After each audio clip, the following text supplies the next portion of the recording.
Hello friend, मैं Pradeep sir आप सभी को स्टडी विद मस्ती परिवार में स्वागत करता हूं। तो चलिए आज हम लोग बहुत ही इम्पोर्टेंट चैप्टर भारतीय संविधान यानी इंडियन कॉन्स्टिट्यूशन का शुरुआत करेंगे और इंडियन पॉलिटी का यह भाग है। चलिए तो शुरुआत करने से पहले सबसे पहले हम लोग इसको संविधान के बारे में जान लेना होगा और संविधान हम लोग को क्यों लागू करना पड़ा, अंग्रेजों ने भारत में शासन क्यों किया, किस तरह से किया, किस तरह से अपना आधिपत्य जमाया हुआ था, उसके बारे में हम लोग चर्चा करेंगे। सबसे पहले हम लोग संविधान के बारे में जान लेते हैं। संविधान क्या होता है? संविधान वह लिखित नियमों की संहिता होती है। संविधान वह लिखित नियमों की संहिता होती है जो देश में रहने वाले सभी लोगों के द्वारा स्वीकार किया जाता है और यह जनता यानी लोगों और सरकारों के बीच संबंध को स्थापित करता है, संबंध को निर्धारित करता है। तो चलिए सबसे पहले हम लोग संविधान के बारे में क्यों लाना पड़ा उसकी पृष्ठभूमि को देखते हैं। संविधान की ऐतिहासिक पृष्ठभूमि के बारे में चर्चा कर लेते हैं। सबसे पहले संविधान की ऐतिहासिक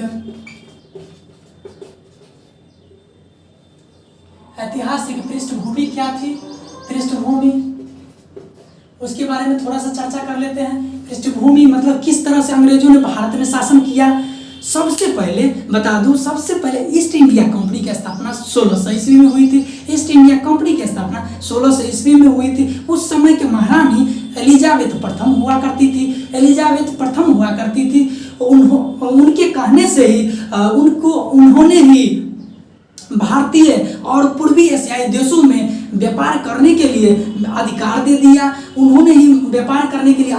दिया। जिससे भारत में जिस समय भारत में ईस्ट इंडिया कंपनी की स्थापना हुई उस समय भारत में मुगल साम्राज्यों का शासक चल रहा था।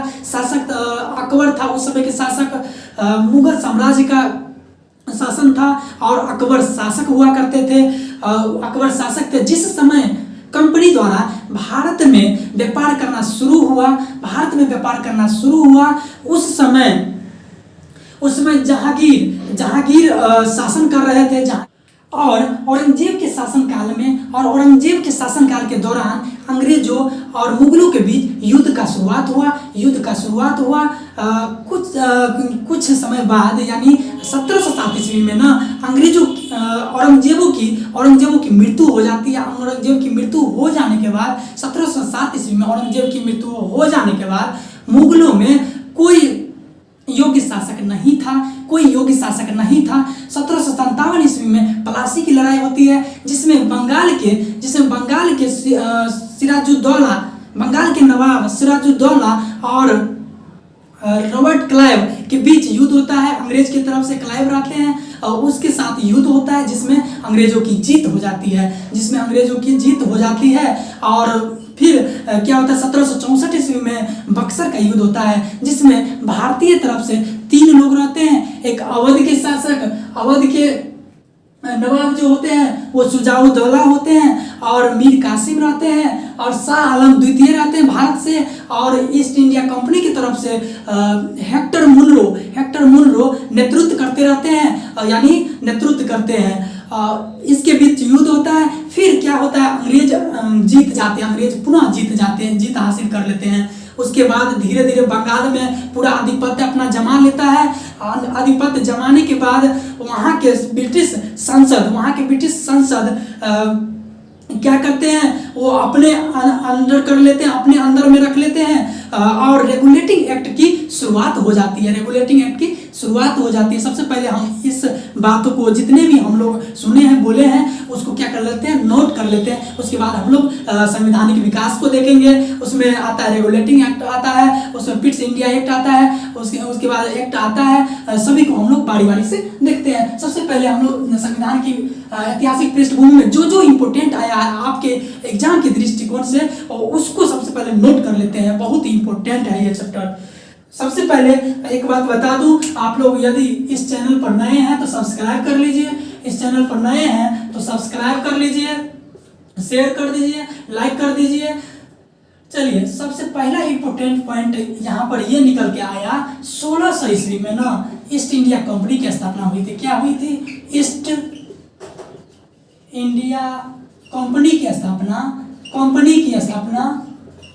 की स्थापना 1600 ईस्वी में हुई थी। उसके बाद दूसरा नंबर पॉइंट निकल कर आया, कौन था? महारानी जो थे उस समय के महारानी एलिजाबेथ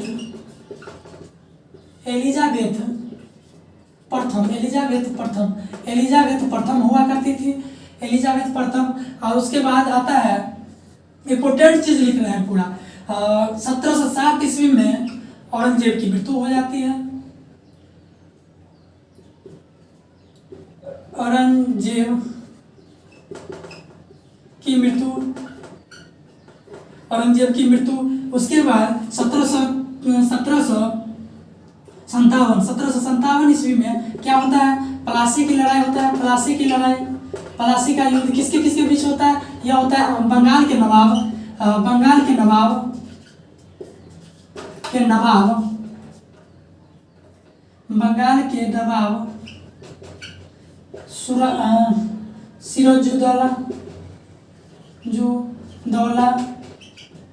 सिराजुद्दौला और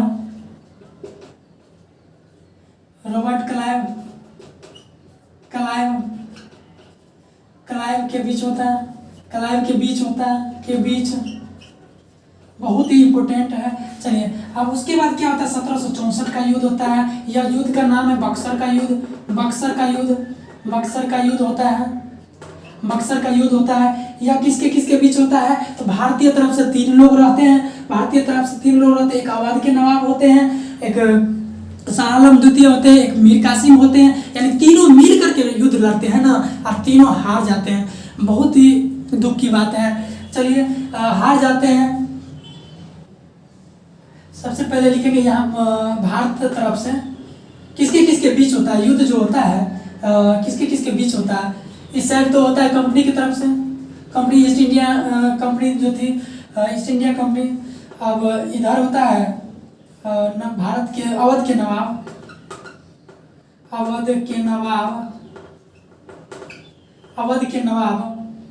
सुजाउद्दौला होते हैं। सुजाउद्दौला। एक होते शाह आलम द्वितीय।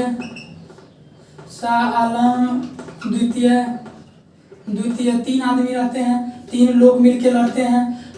मीर कासिम ये तीनों लोग मिलके इसके बीच क्या होता है? युद्ध होता है। इसके बीच क्या होता है? युद्ध होता है। इसमें जो होता है, इस कंपनी का नेतृत्व कौन करते रहते हैं? तो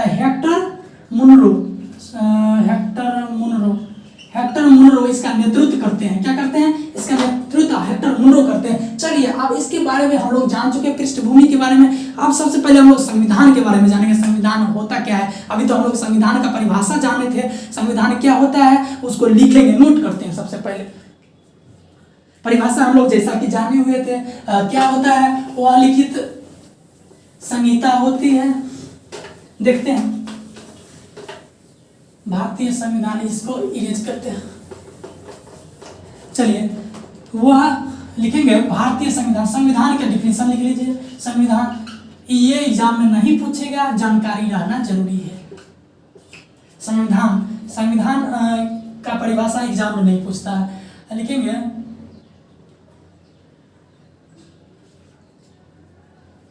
संविधान। सबसे पहले हम लोग यह एक लिखित संहिता है। एक ब्रिटेन में अलिखित है, अमेरिका लिखित संविधान है। इसके बारे में देख लेते हैं। लिखेंगे भारतीय संविधान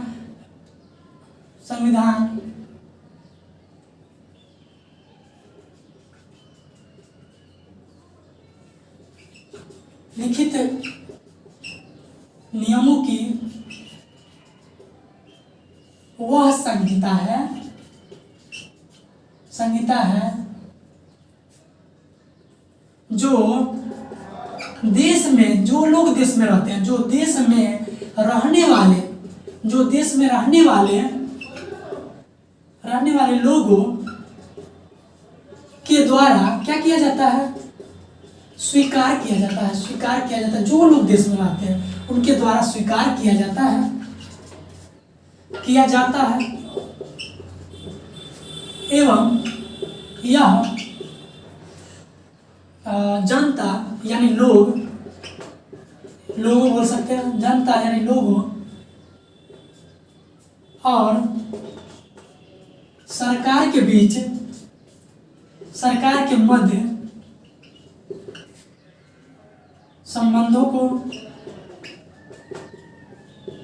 निर्धारित करता है या स्थापित करता है।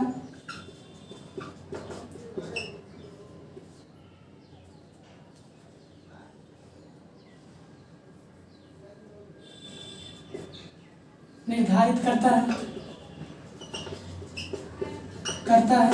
चलिए, हम लोग संविधान का डिफिनीशन जान चुके हैं और संविधान के बारे में इंपॉर्टेंट पॉइंट क्या होता है। देखिए, विश्व में पहला संविधान अमेरिका में लागू हुआ था जो 1789 ईस्वी में लागू किया गया था, और विश्व में एकमात्र इंग्लैंड, ब्रिटेन एकमात्र एक ऐसा देश है जहां अलिखित संविधान है, अलिखित संविधान है। भारत का संविधान लिखित संविधान है जो विश्व में सबसे बड़ा लिखित संविधान है। इसको बनने में 2 वर्ष 11 महीना 18 दिन का समय लगा था और यह पूर्ण रूप से 26 नवंबर 1949 ईस्वी को बन करके तैयार हो गया और इसे लागू 26 जनवरी 1950 ईस्वी को किया गया। 26 जनवरी 1950 ईस्वी को लागू किया गया है। सबसे पहले हम इसके इम्पोर्टेंट में लिखेंगे, क्या लिखेंगे, विश्व में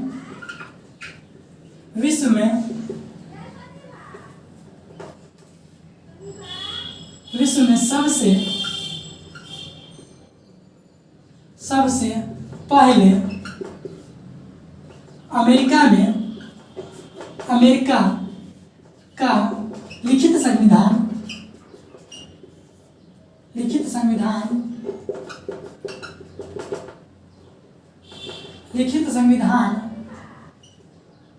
1789 ईस्वी को लागू किया गया था।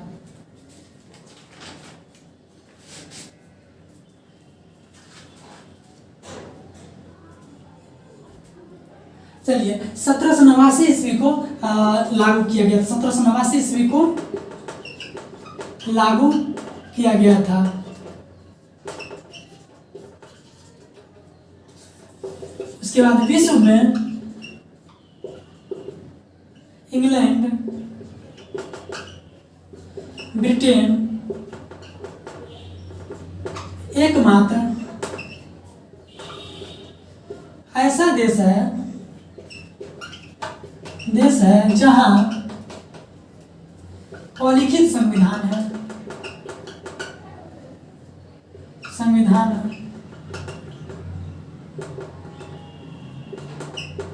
देखिए, यहाँ पर अलिखित संविधान कहने का तात्पर्य यह है कि वो लोग, कुछ लोग 4-5 कुछ 10 लोग मिलकर अपने से कुछ लिखित नियम बना लिए हैं और उसी के अनुरूप वहाँ पर कार्यभार होता है, कार्य चलता है। तो ऐसा नहीं कर सकते, मतलब जो अलिखित संविधान मतलब कुछ है ही नहीं है। नियम कानून है, वो लोग अपने से मतलब निर्माण कर और लागू करते हैं।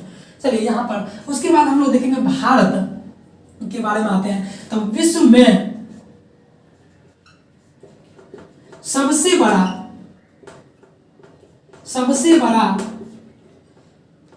लिखित संविधान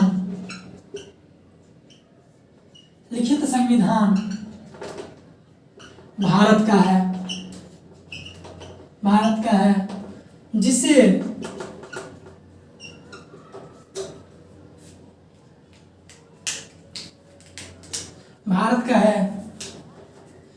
जिसे निर्माण करने में 2 वर्ष 11 माह 18 दिन का समय लगा था।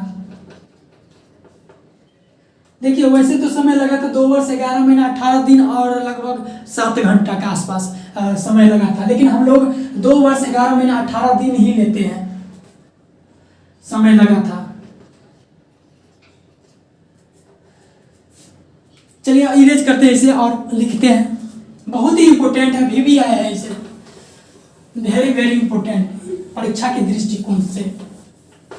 जो लोग एग्जाम देते हैं उनसे पता कर लीजिए यह संविधान चैप्टर कितना इंपॉर्टेंट है, और खास करके बिहार पुलिस और बिहार दरोगा के लिए सबसे ज्यादा इंपॉर्टेंट यह चैप्टर है।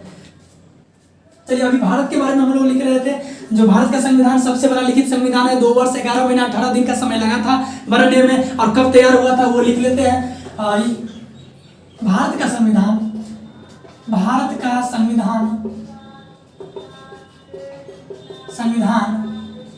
का संविधान जो है 26 नवंबर 1949 ईस्वी को पूर्ण रूप से क्या हो गया था, तैयार हो गया था और लागू कब किया गया? भारत का संविधान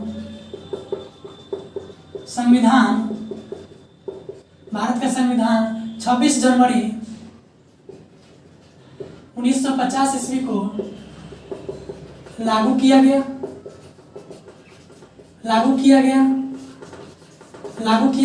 चलिए इतना इंपॉर्टेंट पॉइंट था, हम लोग यह लिख चुके हैं। उसके बाद हम लोग थोड़ा सा यह जान लेते हैं कि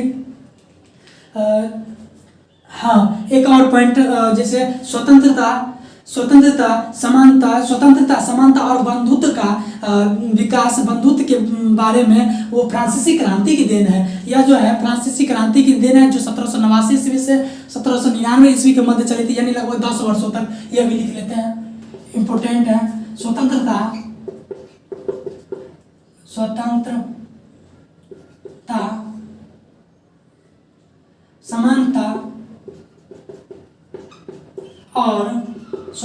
समानता और बंधुत्व का विचार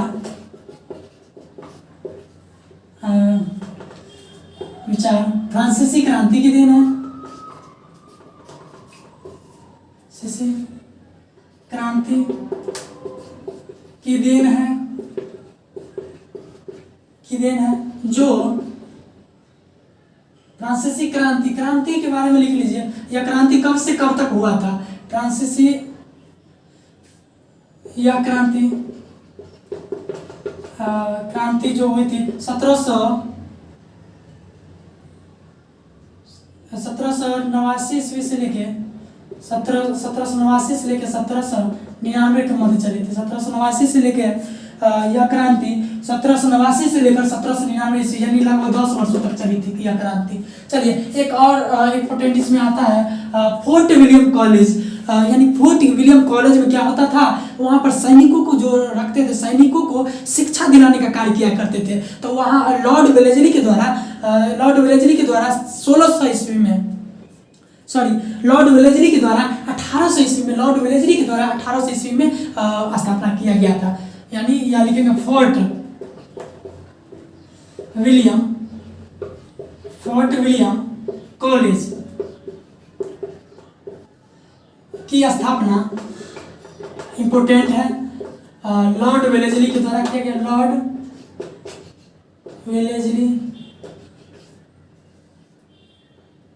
लॉर्ड वेलेस्ली के द्वारा कब किया गया? 1800 ईस्वी को किया गया, 1800 में किया गया।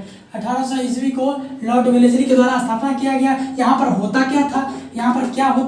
सैनिकों को यहाँ पर क्या होता था? सैनिकों को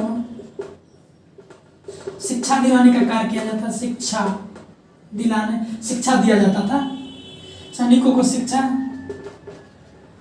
दिलाया जाता था या जानकारी दिया जाता था। यानी फोर्ट विलियम कॉलेज की स्थापना लॉर्ड वेलेस्ली के द्वारा 1800 ईस्वी में किया गया। चलिए अब हम लोग इम्पोर्टेंट पॉइंट संवैधानिक विकास के बारे में पढ़ते हैं। सबसे इम्पोर्टेंट पॉइंट है संवैधानिक विकास। धीरे धीरे हम लोग खत्म करेंगे इस चैप्टर को। अगर आप लोगों को समझ आता होगा तो सबसे पहले तो लाइक कर दीजिए। सबसे पहले क्या कीजिए? लाइक कीजिए। सब्सक्राइब जो नए हैं उसके लिए कह रहे हैं, सब्सक्राइब भी कर दीजिए और शेयर तो अवश्य करना। संवैधानिक विकास के बारे में जानते हैं। भारतीय या भारतीय संवैधानिक विकास क्या हुआ था इसमें? संवैधानिक जो विकास हुआ था इसको दो तरीके से हम लोग बांटते हैं। पहला, ईस्ट इंडिया कंपनी के बारे में अभी अभी जाने हैं। कब स्थापना हुआ था? 1600 में। ईस्ट इंडिया कंपनी के अंतर्गत यह आता है 1773 से लेके 1773 से लेकर 1853 के मध्य, यानी ईस्ट इंडिया कंपनी के अंतर्गत 1773 से लेकर 1853 के मध्य आता है। उसके बाद ब्रिटिश क्राउन के अंतर्गत ब्रिटिश क्राउन के अंतर्गत कहा जाए तो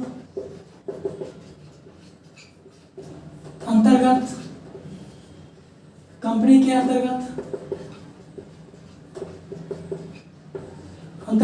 यहाँ पर आ जाता है 1858 से लेकर 1947 के मध्य। अब देखिए इसी बीच एक बहुत बड़ा आंदोलन हो जाता है, युद्ध हो जाता है। इसी बीच क्या होता है, यह दोनों के बीच एक 1857 का महान स्वतंत्रता संग्राम क्रांति, जिसे कुछ लोग सैनिक विद्रोह के नाम से भी जानते हैं, यह बहुत बड़ा महान क्रांति हो जाती है, जिस वजह से यह ईस्ट इंडिया कंपनी से क्या होता है, संसद, वहाँ की संसद वो अपने अनुसार मतलब उस एक्ट को चलाने का प्रयास करते हैं, यानी ब्रिटिश क्राउन के अंतर्गत थोप दिया जाता है, यानी उसके अंतर्गत मतलब इसका ले लिया जाता है। चलिए, तो सबसे पहले हम लोग इसके बारे में बात करेंगे। इसके में क्या क्या पढ़ेंगे? ईस्ट इंडिया कंपनी के अंतर्गत आएगा, सबसे पहले आएगा पिट्स इंडिया एक्ट आता है 1784, सबसे पहले तो रेगुलेटिंग एक्ट आएगा 1773 का, उसके बाद आएगा पिट्स इंडिया एक्ट 1784 का आएगा, और उसके बाद आएगा इसमें चार्टर एक्ट आता है 1793 ईस्वी का, उसके बाद चार्टर एक्ट आएगा 1793 ईस्वी का, उसके बाद आएगा 1813 ईस्वी का चार्टर एक्ट आएगा, उसके बाद 1833 ईस्वी का चार्टर एक्ट आएगा, उसके बाद 1853 ईस्वी का चार्टर एक्ट आएगा। चलिए, तो देखते हैं हम लोग सभी को बारी बारी से हम लोग अध्ययन करेंगे। सबसे पहले लिख लीजिए, क्या लिखिएगा इसमें? रेगुलेटिंग एक्ट 1773 ईस्वी का, 1773 ईस्वी का। उसके बाद पिट्स इंडिया एक्ट,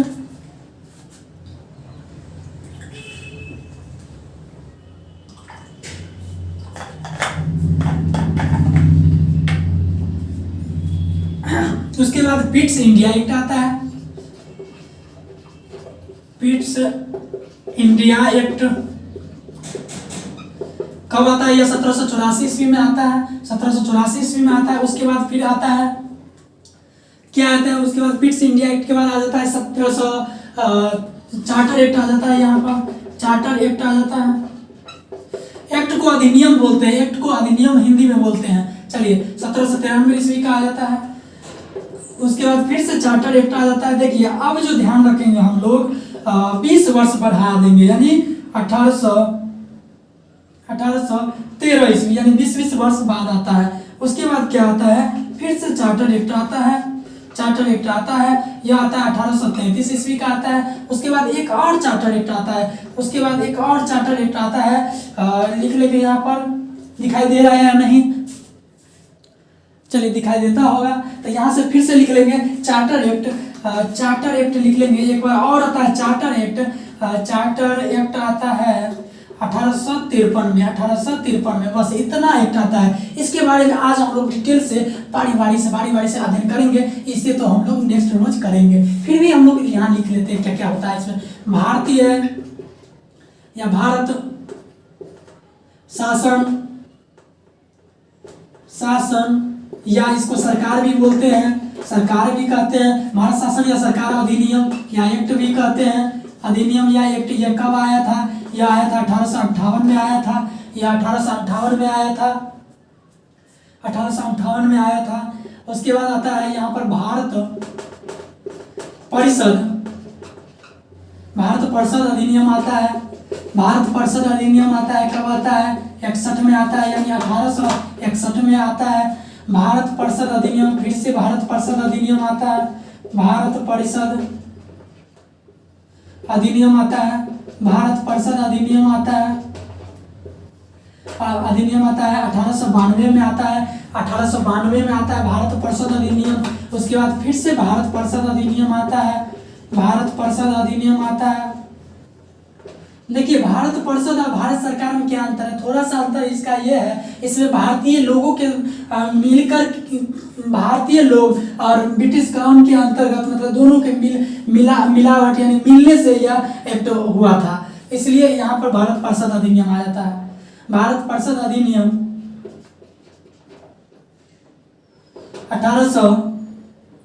1909 का आता है, 1909 में आता है। उसके बाद आ जाता है भारत फिर से शासन या सरकार अधिनियम। भारत आप शासन बोल सकते हैं या सरकार बोल सकते हैं, अधिनियम या एक्ट बोल सकते हैं, अधिनियम या एक्ट कह सकते हैं इसको। यह आता है 1935 में आता है, 1919 में आता है, यह 1919 में आता है। उसके बाद फिर से आ जाता है, यहाँ जगह है कम गया, क्या करें, चलिए ऊपर से मिटाते हैं, थोड़ा सा इसको मिटाते हैं, इसको मिटाते हैं, समझने का प्रयास कीजिएगा, इसको मिटाते हैं। चलिए देखिए भारत शासन अधिनियम आता है ना, भारत शासन अधिनियम, इसके बाद फिर से एक आ जाता है, इसके बाद फिर से आ जाता है भारत, इसके बाद फिर से आ जाता है भारत शासन अधिनियम, भारत शासन अधिनियम आता है, भारत शासन अधिनियम आता है। यह आता है कब, 1935 में, 1935 में आता है। उसके बाद अब लास्ट आ जाता है, यह क्या होता है हम लोग का आज़ादी का महोत्सव, भारत स्वतंत्रता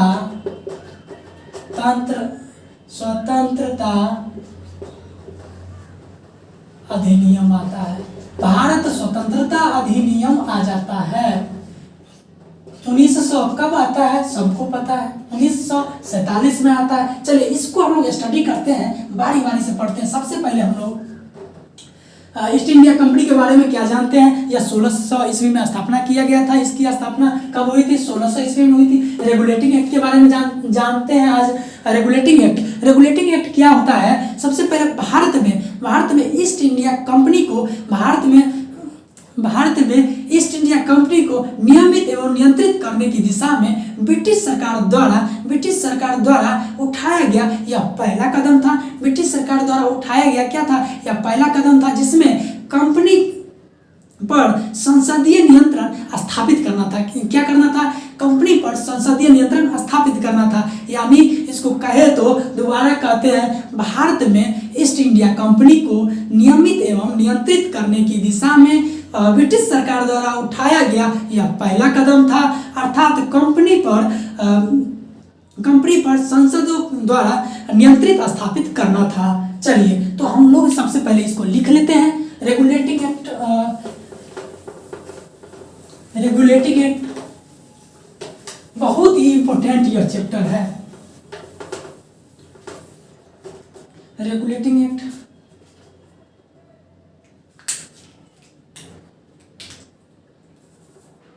सत्रह सौ 73 का रेगुलेटिंग एक्ट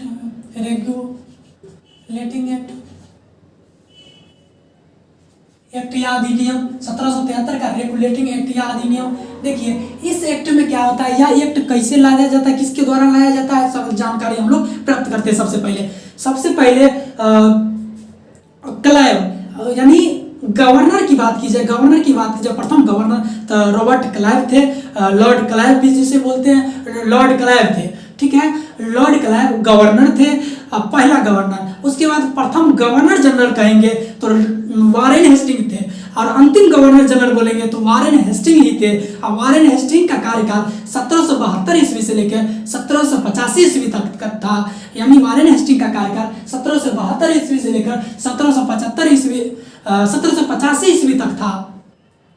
और इस एक्ट के तहत गवर्नर को गवर्नर जनरल का पद का नाम दिया गया, गवर्नर को गवर्नर जनरल का पद का नाम दिया गया। और क्या किया गया, चलिए सबसे पहले इसे नोट कर लेते हैं। 1773 का रेगुलेटिंग एक्ट या लॉर्ड नॉर्थ के द्वारा यह पारित किया गया था। प्रधानमंत्री कौन थे, लॉर्ड नॉर्थ प्रधानमंत्री थे। यह अधिनियम या यह एक्ट यह अधिनियम या यह एक्ट लॉर्ड नॉर्थ यह कौन थे? प्रधानमंत्री थे।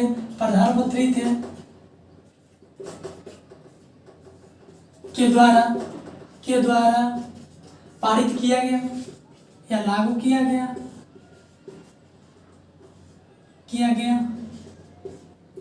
पारित किया गया। चलिए, उसके बाद सबसे पहले इसका मुख्य उद्देश्य लिखेंगे हम लोग। क्या था? गवर्नर से क्या किया दिया? गवर्नर जनरल पद दे दिया गया। इस एक्ट के तहत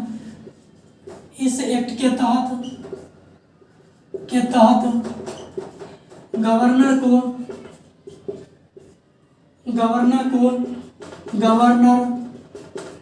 जनरल का पद दिया गया।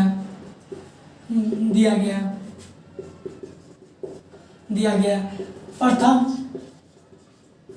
Governor Lord Clive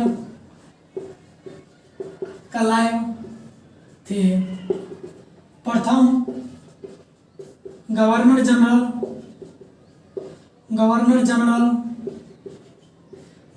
Warren Hastings थे। वारेन हेस्टिंग्स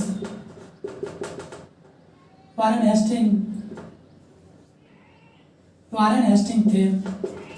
अंतिम गवर्नर जनरल की बात की जाए, अंतिम गवर्नर जनरल यही थे, वारेन हेस्टिंग्स थे। वारेन हेस्टिंग्स का कार्यकाल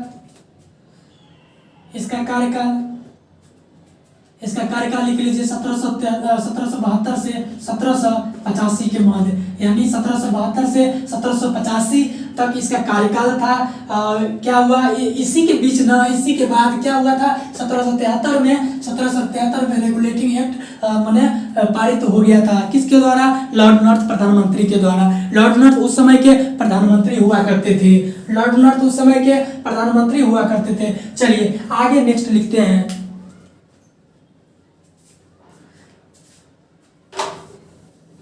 मिटाते हैं, इसे इरेज करते हैं। सबसे पहले देखिए, यह गवर्नर जनरल वारेन हेस्टिंग्स थे। इसकी सहायता के लिए वारेन हेस्टिंग्स तो प्रथम गवर्नर जनरल थे। इसकी सहायता के लिए 4 अन्य कार्यकारी परिषद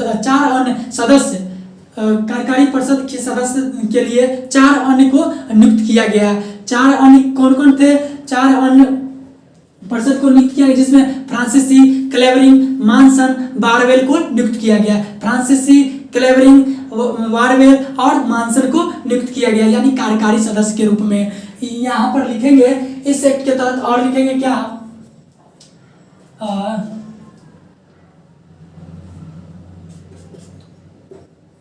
वारेन हेस्टिंग क्या थे? गवर्नर जनरल थे। इसकी सहायता के लिए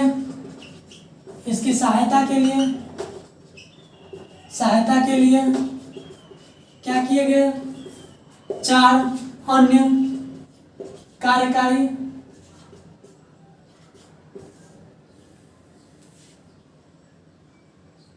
सदस्य परिषद का क्या किया गया? गठन किया गया। सदस्य परिषद का गठन किया गया।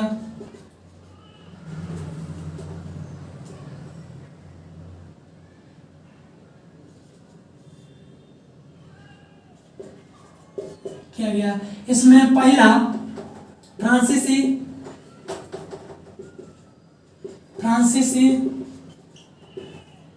दूसरा वारवेल, तीसरा गठन किया गया, जिसके सदस्य के रूप में फ्रांसीसी को, वारवेल को, उसके सदस्य के रूप में वारवेल को, फ्रांसीसी, वारवेल, मानसन को, और एक और कौन थे? क्लेवरिंग थे। एक और क्लेवरिंग को नियुक्त किया गया। चलिए, यानी प्रथम शुरुआत में सुनिए, प्रथम गवर्नर पूछे तो क्या कहेंगे, लॉर्ड क्लाइव को बोलेंगे। प्रथम गवर्नर जनरल पूछे तो वारेन हेस्टिंग्स बोलेंगे। अंतिम गवर्नर जनरल पूछे तो वारेन हेस्टिंग्स हो जाएगा। उनका कार्यकाल पूछे तो 1772 से लेकर 1785 कह देंगे।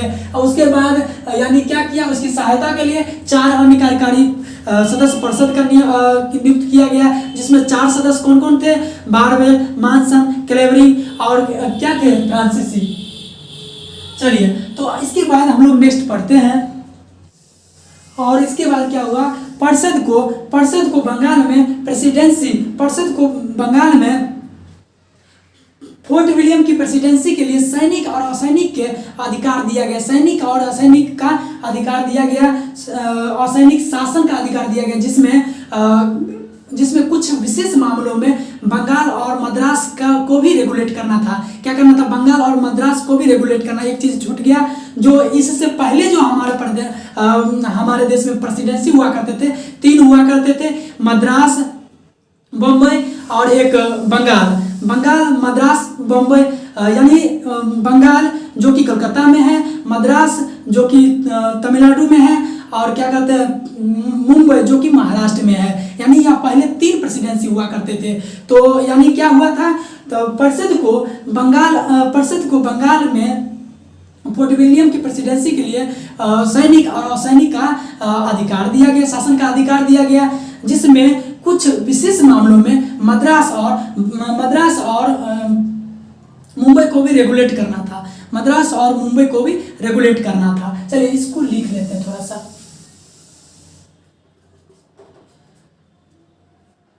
इसको थोड़ा सा लिख लेते हैं। चलिए, इसके बाद जो हुआ था बंगाल में, इसके बाद क्या हुआ था, परिषद को बंगाल में फोर्ट विलियम की प्रेसिडेंसी के लिए सैनिक और असैनिक के शासन का अधिकार दिया गया था। सैनिक और असैनिक शासन का अधिकार दिया गया था। उसके बाद क्या हुआ था, यानी कुछ विशेष मामलों में मद्रास और बम्बई के प्रेसिडेंसी को भी रेगुलेट करना था। एक बात छूट गया था, जो पहले भारत में प्रेसिडेंसी 3 हुआ करते थे, एक मद्रास, बम्बई और बंगाल। मद्रास जो कि तमिलनाडु में है, बम्बई जो कि महाराष्ट्र में है, और बंगाल जो कि कलकत्ता में है। यानी 3 प्रेसिडेंसी हुआ करते थे। सबसे पहले हम लोग लिख लेते हैं इसको, ये छूट गया था, रेगुलेटिंग एक्ट। पहले जो हुआ करते थे रेगुलेटिंग एक्ट, पहले इसका 3 प्रेसिडेंसी हुआ करते थे, एक बंगाल में, मद्रास में, और एक बंगाल, मद्रास, मुंबई, या कोलकाता में, या तमिलनाडु में, या महाराष्ट्र। चलिए, उसके बाद अभी हम लोग पढ़े हैं, उसको नोट करते हैं, उसको लिखते हैं। परिषद को बंगाल में क्या किया गया था, 1773 का रेगुलेटिंग एक्ट के बारे में हम लोग लिख रहे हैं। परिषद को बंगाल में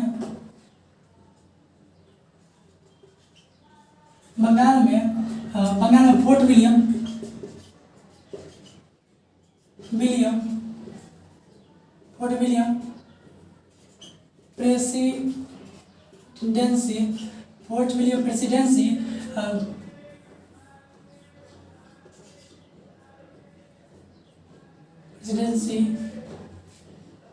के लिए सैनिकों और असैनिक शासन का अधिकार दे दिया गया था। शासन का क्या दिया था, अधिकार दे दिया गया, एवं कुछ विशेष मामलों में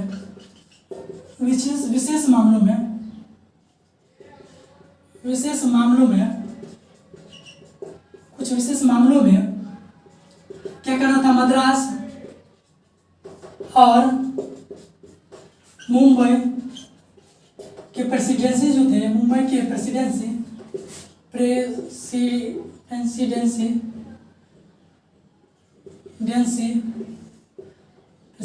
को रेगुलेट करना था। क्या करना था? रेगुलेट, माने अधीक्षण करना, जिसको बोलते हैं रेगुलेट करना था। रेगुलेट अधीक्षण करना था, अधीक्षण करना था।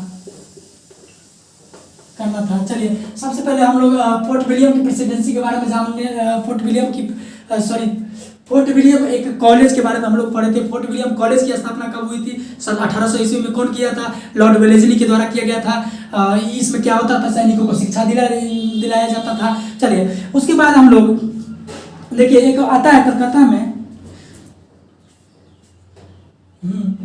क्या हुआ था? कलकत्ता में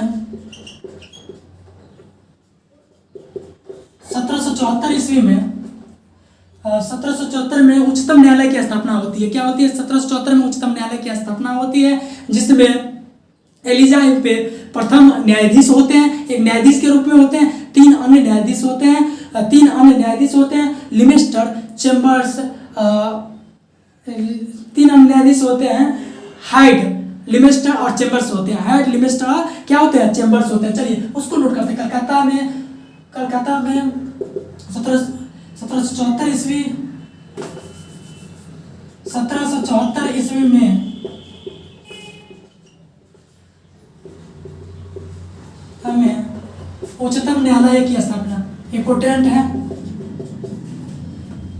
उच्चतम न्यायालय की स्थापना होती है, जिसका मुख्य न्यायाधीश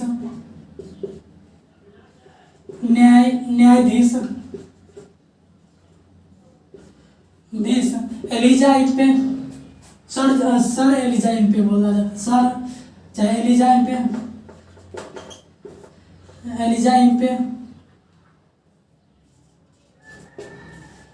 मुख्य न्यायाधीश, जिसका मुख्य न्यायाधीश कौन होते हैं? एलिजा इम्पे होते हैं। और उसके बाद अन्य न्यायाधीश, तीन अन्य न्यायाधीश होते हैं। तीन जो होते हैं, तीन अन्य न्यायाधीश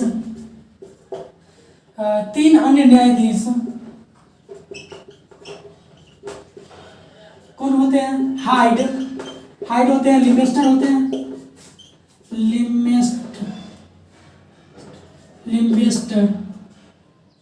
लिमेस्टर होते हैं,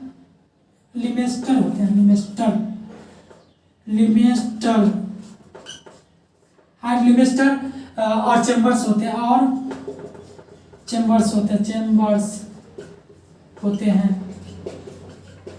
हाइड, लिमेस्टर और क्या होते हैं? चेम्बर्स होते हैं। यानी कलकत्ता में जो 1774 ईस्वी में कलकत्ता में उच्चतम न्यायालय की स्थापना होती है। उच्चतम न्यायालय की स्थापना होगा तो वहाँ मुख्य न्यायाधीश चाहिए और अन्य न्यायाधीश भी चाहिए ना। तो मुख्य न्यायाधीश जो होते हैं एलिजा इम्पे होते हैं, और तीन अन्य न्यायाधीश जो होते हैं हाइड, लिमेस्टर और चेम्बर्स होते हैं। कौन कौन होते हैं? हाइड, लिमेस्टर और चेम्बर्स होते हैं। उसके बाद इस एक्ट के द्वारा देखिए मिटाते हैं।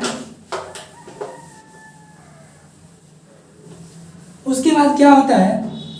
इस एक्ट के द्वारा इस एक्ट के द्वारा कंपनी को व्यापार करने से एवं भारतीयों से उपहार लेने से प्रतिबंध कर दिया जाता है। क्या कर दिया जाता है? प्रतिबंधित कर दिया जाता है। इस एक्ट द्वारा या अधिनियम द्वारा, इस एक्ट द्वारा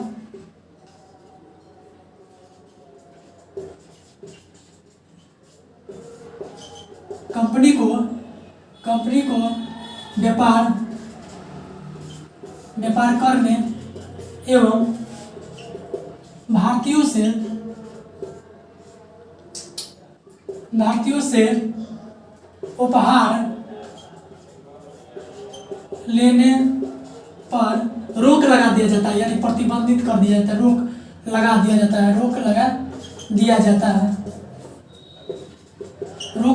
जाता है। चलिए रोक लगा दिया जाता है। क्या कर दिया जाता है? रोक लगा दिया जाता है। चलिए अब हम लोग का इसी तरीके से क्या हुआ था, 1773 का रेगुलेटरी एक्ट खत्म हो गया। हम लोग का रेगुलेटरी एक्ट 1773 का खत्म हो गया। अब आता है एक 1781 ईस्वी का।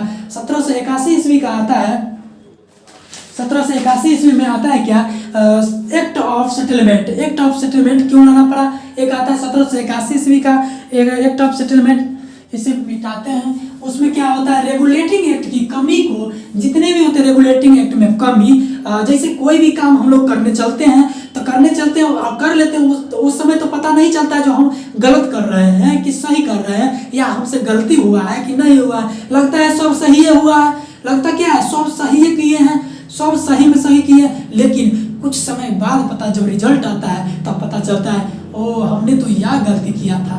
तो वही इस गलती जो हुआ था रेगुलेटिंग एक्ट में, उसको कमी को दूर करने के लिए यह एक्ट लाया गया था, एक्ट ऑफ सेटलमेंट जिसे बोलते हैं। क्या बोलते हैं? Act of settlement. Act of settlement बोलते हैं। एक्ट ऑफ सेटलमेंट कब लाया गया था? 1781 ईस्वी को। 1781 ईस्वी को इसमें क्या हुआ था, एक्ट ऑफ सेटलमेंट लाया गया था। इसमें हुआ था रेगुलेटिंग एक्ट की कमियों को दूर करने के लिए यह एक्ट लाया गया था, जिससे कलकत्ता की सरकार को कलकत्ता की सरकार को बंगाल, बिहार और उड़ीसा में भी अधिकार कर सकता था, अधिकार प्राप्त कर सकता था। चलिए इस एक्ट के सेटलमेंट लाया गया था, यह रेगुलेटिंग एक्ट की कमियों को दूर करने के लिए लाया गया था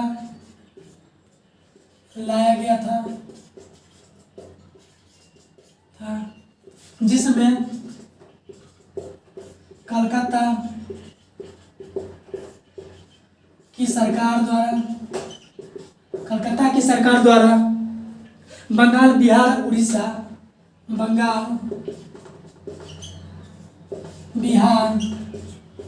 और उड़ीसा में भी अधिकार प्रदान कर सकता था। उड़ीसा में भी अधिकार प्रदान किया जा सकता था।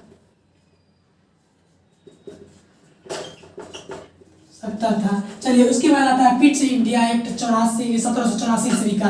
पिट्स इंडिया एक्ट 1784 ईस्वी का क्या आता है? पिट्स इंडिया एक्ट 1784 ईस्वी का।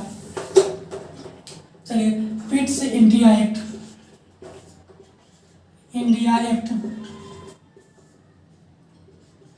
आता है 1784 ईस्वी का। देखिए ये कहाँ से आया गया? पिट्स इंडिया एक्ट 1784 ईस्वी का।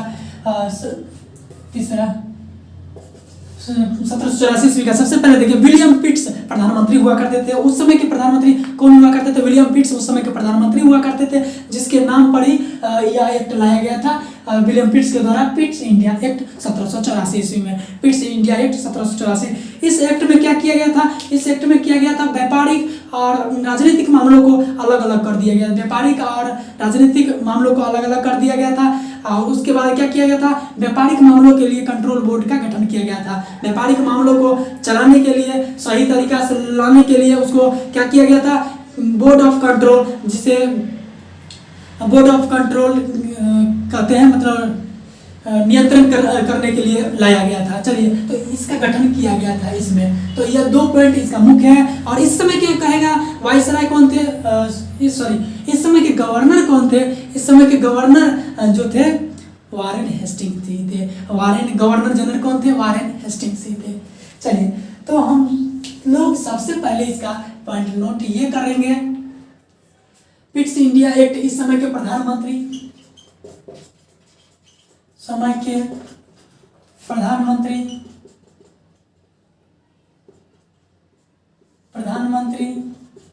विलियम पिट्स थे। इसी के द्वारा या विलियम पिट्स थे। इस समय के प्रधानमंत्री कौन थे? विलियम पिट्स थे। यानी विलियम पिट्स के नाम पर ही क्या आया था? पिट्स इंडिया एक्ट आया था। चलिए, तो हम लोग इस एक्ट के द्वारा क्या हुआ था सो लिखते हैं। इस एक्ट के द्वारा, इस एक्ट के तहत व्यापारिक मामलों भारत में व्यापारिक और राजनीतिक मामलों को अलग अलग कर दिया गया, अलग अलग कर दिया गया। चलिए, और एक पॉइंट लिखेंगे, अलग अलग कर दिया गया। उसके बाद क्या किया गया? व्यापारिक मामलों को नियंत्रित करने के लिए बोर्ड ऑफ कंट्रोल का गठन किया गया। व्यापारिक मामलों को प्रबंधन के लिए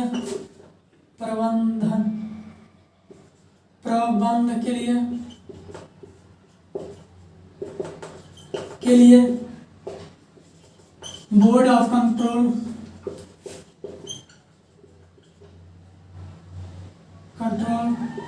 का गठन किया गया। बोर्ड ऑफ कंट्रोल का गठन किया गया।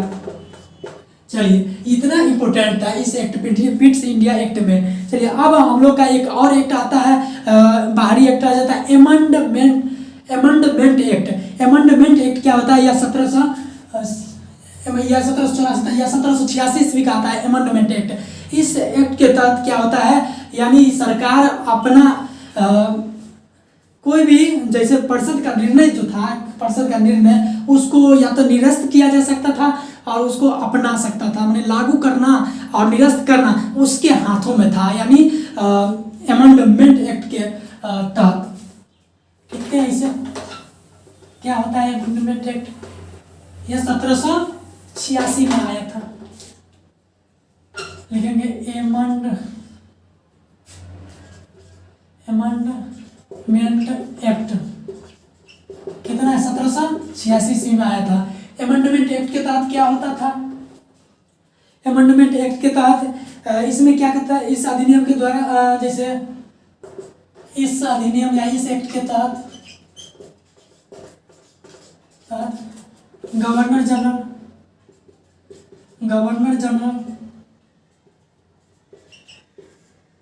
इस एक्ट के तहत गवर्नर जनरल परिषद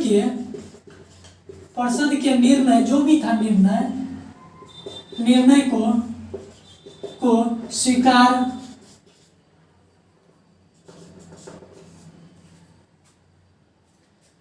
परिषद के निर्णय को स्वीकार कर सकता था और स्वीकार कर सकता था एवं इसे निरस्त करने का भी अधिकार प्राप्त था। स्वीकार करने का भी अधिकार प्राप्त था और निरस्त करने का भी अधिकार प्राप्त था।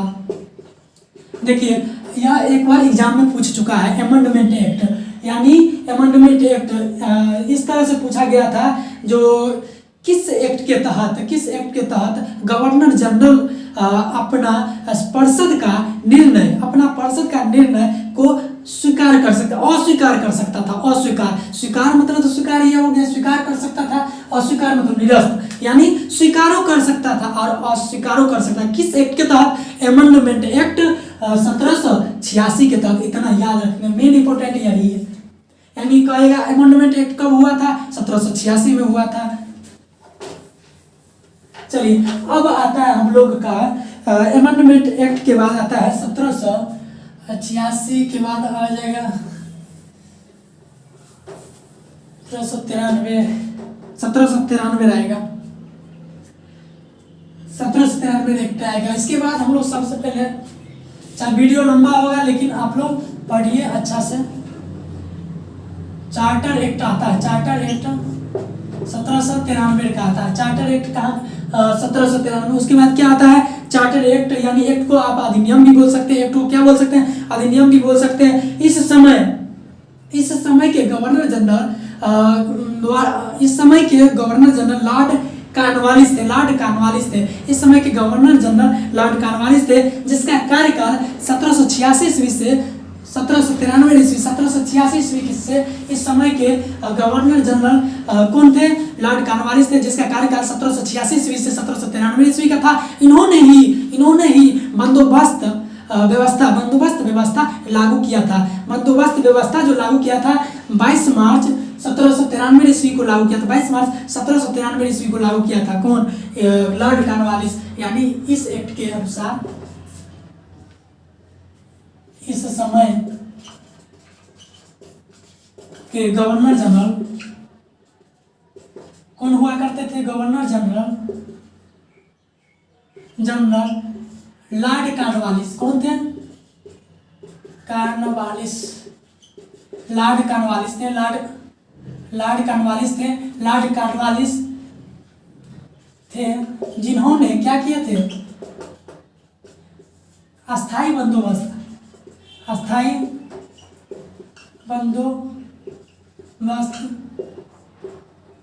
प्रणाली की शुरुआत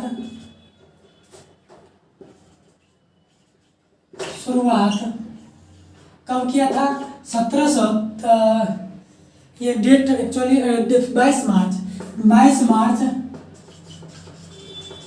1793 ईस्वी को किया था। प्रणाली की शुरुआत 1793 ईस्वी को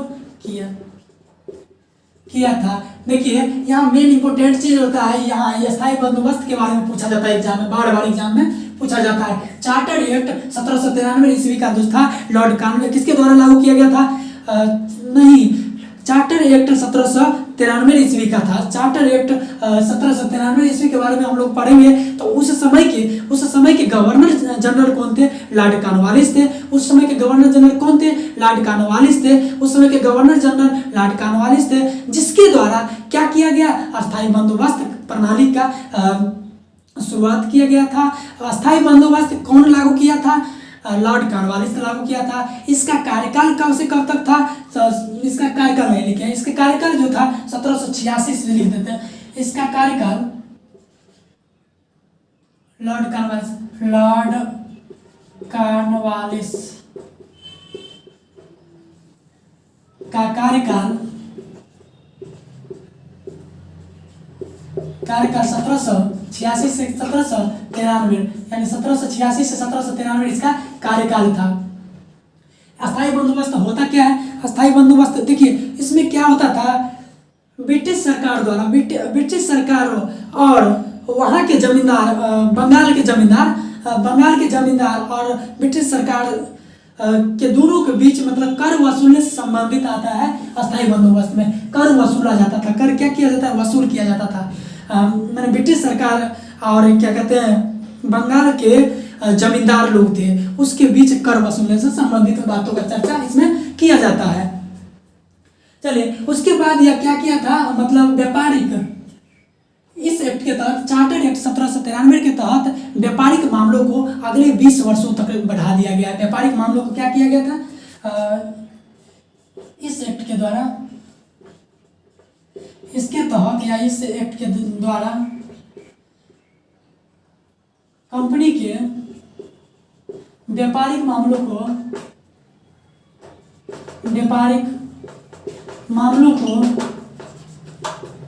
20 वर्षों तक बढ़ा दिया गया। 20 वर्षों तक बढ़ा दिया गया। 20 वर्षों तक बढ़ा दिया गया। देखिए 20 वर्षों तक बढ़ा दिया गया। और उसके बाद क्या किया था, 20 वर्षों तक बढ़ाया। उसके बाद इसके तहत जो बोर्ड ऑफ कंट्रोल पहले गठन किया गया था, इस एक्ट के तहत बोर्ड ऑफ कंट्रोल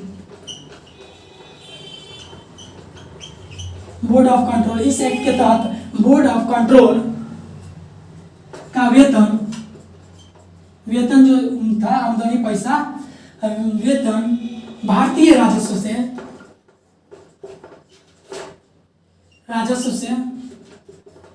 से मिलने लगा, दिए जाने लगा।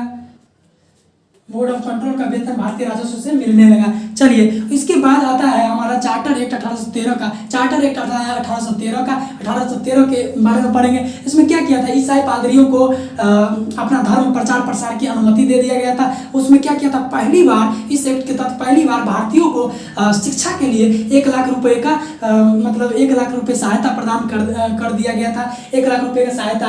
और उसके बाद क्या हुआ था, यहाँ पर सभी व्यापारिक मामलों को खत्म कर दिया गया था। और कुछ मामलों जैसे चीन से व्यापार करना 20 वर्षों तक रह गया था। चीन से व्यापार मतलब शुरुआती ही रहेगा। और कुछ पूर्वी देश से चाय का व्यापार मतलब 20 वर्षों तक, अगले 20 वर्षों तक होता रहेगा। इतना बात है इसे अगले एक्ट के तहत। चलिए, हम लोग 1813 के एक्ट के बारे में पढ़ रहे थे। चलिए, 1813 के एक्ट के बारे में आप लोग अभी क्या सुने हैं, क्या बोले हैं, ईसाई पादरियों को क्या किया था, धर्म प्रचार प्रसार करने की अनुमति दे दिया गया था। वीडियो लंबा होगा जरूर, लेकिन आपको कंटेंट अच्छा मिलेगा। बहुत ही अच्छा कंटेंट है। आप पढ़ के देखिए, पूरा लास्ट तक वीडियो जरूर देखें। चार्टर एक्ट 1813 में क्या किया था, इसमें क्या किया था, ईसाई पादरियों को इसमें इस अधिनियम यानी लिखेंगे हम लोग इस एक्ट के तहत क्या किया गया, ईसाई धर्म होता है, ईसाई पादरियों जो थे को अपना धर्म का प्रचार प्रसार की अनुमति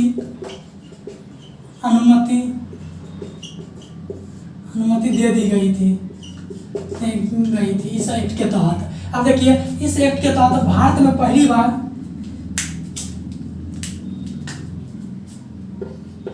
इस एक्ट के तहत भारतीयों को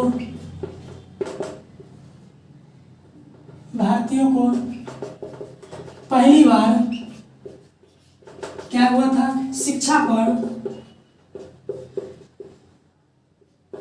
1 लाख रुपए खर्च करने का उपबंध किया गया। खर्च करने का उपबंध यानी सहायता करने की उपबंध किया गया या खर्चा सहायता दिया गया, ये समझिए किया गया। उसके बाद क्या हुआ था, इसमें सभी भारत के जितने भी व्यापारिक मामला था सबको खत्म कर दिया गया था इस एक्ट के तहत। इसके तहत व्यापारिक मामलों को समाप्त कर दिया गया एवं कुछ मामला जैसे चीन और कुछ पूर्वी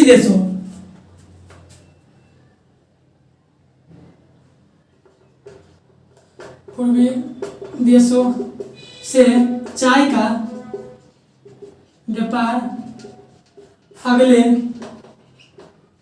20 वर्षों तक जैसा कि तैसा ही रह गया, माने अगले 20 वर्षों तक बना रहा। चलिए, हम लोग इतना चार्टर एक्ट 1813 के बारे में पढ़ चुके हैं, यानी ये अभी एक्ट खत्म हो गया। अब हम लोग का आएगा चार्टर एक्ट 1833 का। चार्टर एक्ट 1833 करेंगे, उसके बाद चार्टर एक्ट 1853 करेंगे। चार्टर एक्ट 1833-53 खत्म हो गया, यानी इतना पढ़ेंगे। वीडियो थोड़ा लंबा हो गया।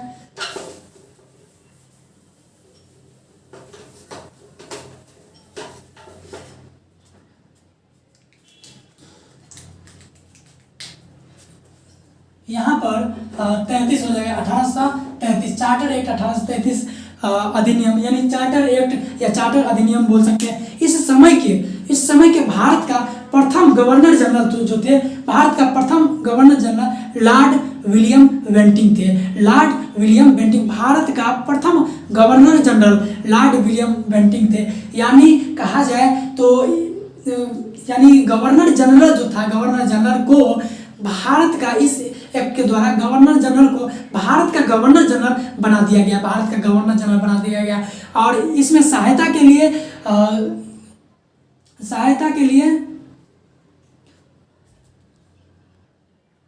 लॉर्ड मैकाले को क्या किया गया, लॉर्ड मैकाले को विधि सदस्य के रूप में नियुक्त किया गया, लॉर्ड मैकाले को विधि सदस्य के रूप में नियुक्त किया गया। और इसमें सभी व्यापारिक मामलों को समाप्त कर दिया गया, सभी व्यापारिक मामलों को समाप्त, क्योंकि उसको भविष्य में राजनीतिक कार्य करने थे, और इस एक्ट की धारा 87 के अनुसार जाति, धर्म, वंश, कुल, मतलब इसको बिना भेदभाव किए, यानी नौकरी बिना भेदभाव किए हुए सेवा का आयोग मतलब घोषित नहीं किया जाएगा, जिस तरह मतलब नौकरी और कोई तरह का सेवा प्रदान किया जाएगा। चलिए, तो हम लोग शुरुआत से लिख लेते हैं। सबसे पहले इसको लिखेंगे हम लोग। इस समय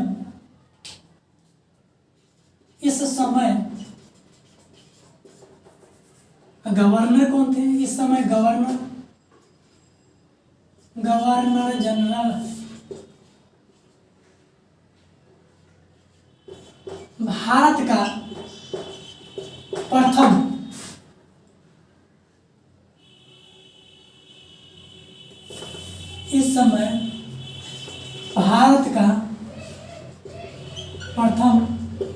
गवर्नर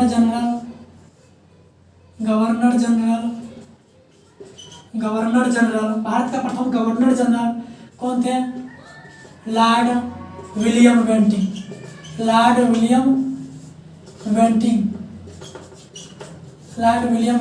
थे। भारत का प्रथम governor general Lord William Bentinck थे।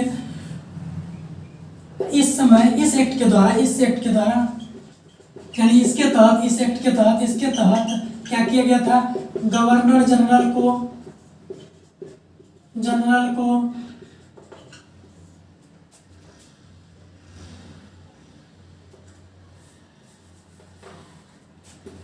इस एक्ट के तहत बंगाल के गवर्नर जनरल को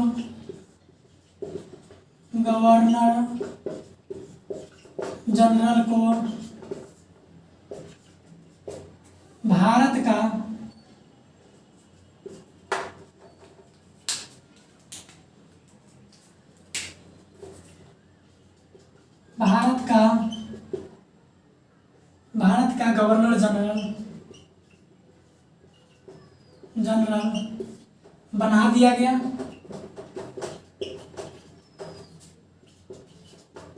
और कार्यकारी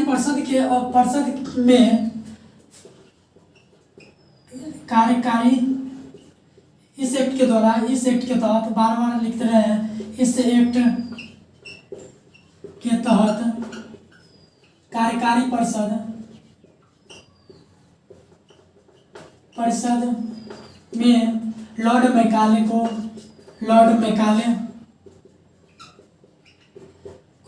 विधि सदस्य के रूप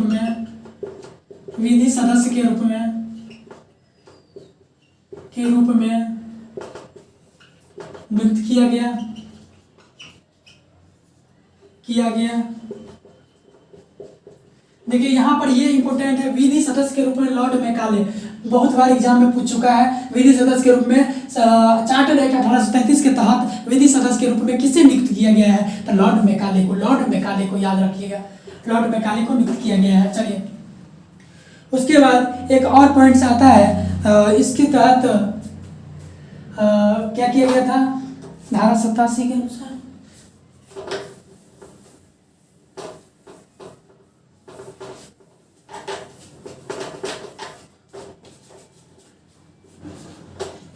इस एक्ट की धारा 87 के अनुसार अनुसार वंश, जाति, जाति स्थान, वंश, वर्ण के आधार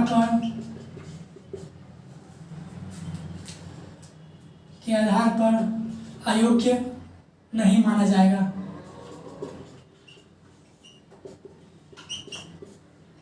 नहीं माना जाएगा।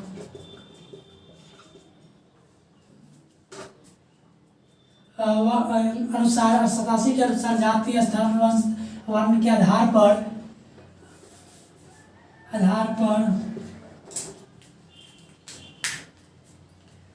मार्कर ही नहीं कब कर आधार पर वंश, वर्ण, जाति के आधार पर सेवा का अयोग्य नहीं माना जाएगा। नहीं माना जाएगा। चलिए अब हम लोग चार्टर एक्ट 1853 का अंतिम पढ़ते हैं। अंतिम, बहुत लंबा समय हो गया। चार्टर एक्ट 1853 पढ़ेंगे। देखिए चार्टर एक्ट 1853 जो पढ़ेंगे, सबसे पहले हम लोग इसके बारे में जान लेते हैं चार्टर एक्ट 1853 में क्या दे रखा है। इसमें किया गया क्या, चार्टर एक्ट 1853 में किया गया क्या, इसमें सभी शक्तियाँ जितने भी थे उसको क्या किया गया, अलग अलग समूहों में बांट दिया गया। जैसे विधायिका, कार्यपालिका, न्यायपालिका। विधायिका जो कानून बनाता था, विधायिका, उसके बाद कार्यपालिका जो कानून लागू करता था, और न्यायपालिका जो उसको समाधान करता था, हल करता था। चलिए तो लिखेंगे इसमें क्या लिखना है। इस एक्ट के अनुसार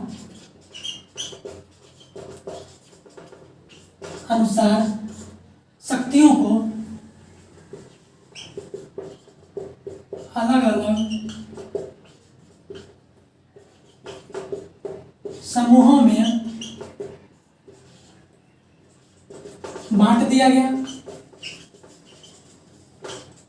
अलग अलग समूह में बांट दिया गया। पहला, शक्तियों को क्या किया गया, अलग अलग समूह में बांट गया। जैसे शक्तियां जितने भी थे इसमें 3 समूह में बांट दिया गया। विधायिका, कार्यपालिका, न्यायपालिका।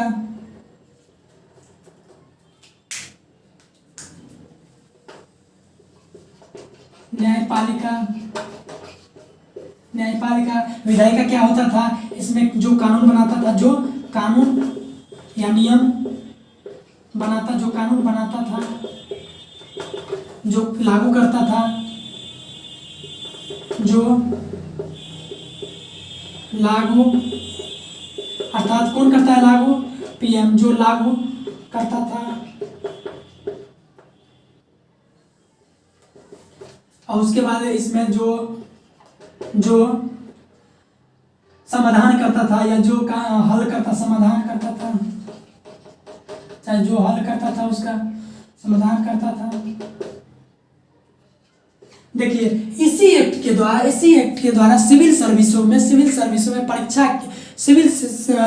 में खुली प्रतियोगिता का शुभारंभ किया गया। इसी एक्ट के द्वारा क्या किया गया था,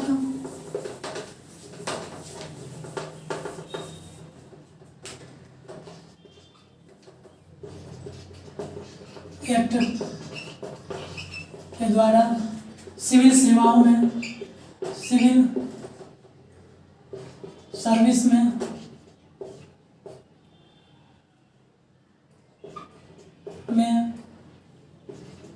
खुली प्रतियोगिता परीक्षा का शुभारंभ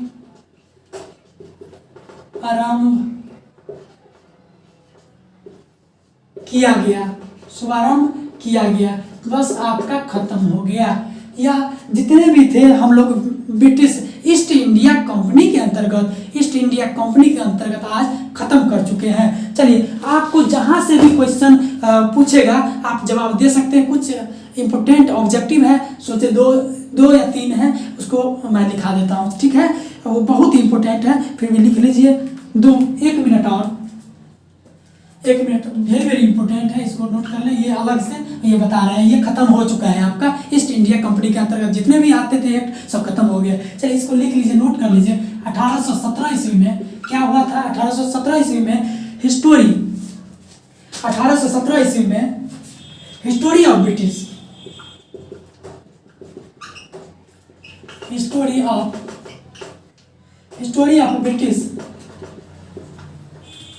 इंडिया,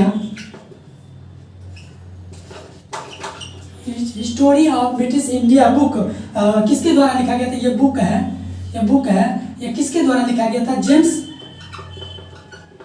जेम्स मिल के द्वारा,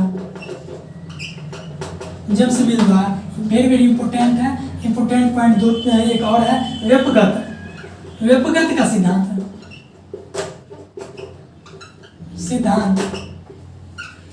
का सिद्धांत नीति जो दिया था लॉर्ड डलहौजी दिया था। लॉर्ड डलहौजी दिया था वेपगत का सिद्धांत। यह जो है वायसराय भारत का गवर्नर जनरल भी रहे हैं। कब से कब तक? भारत का गवर्नर जनरल 1848 से 56 तक, 1848 से 56 तक भारत के गवर्नर जनरल भी रहे थे। एक 1829 में सती प्रथा, एक सेकंड, सती प्रथा पर रोक लॉर्ड विलियम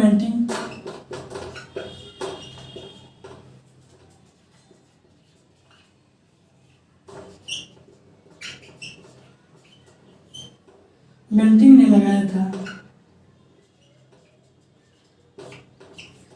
बस इतना ही इम्पोर्टेंट था।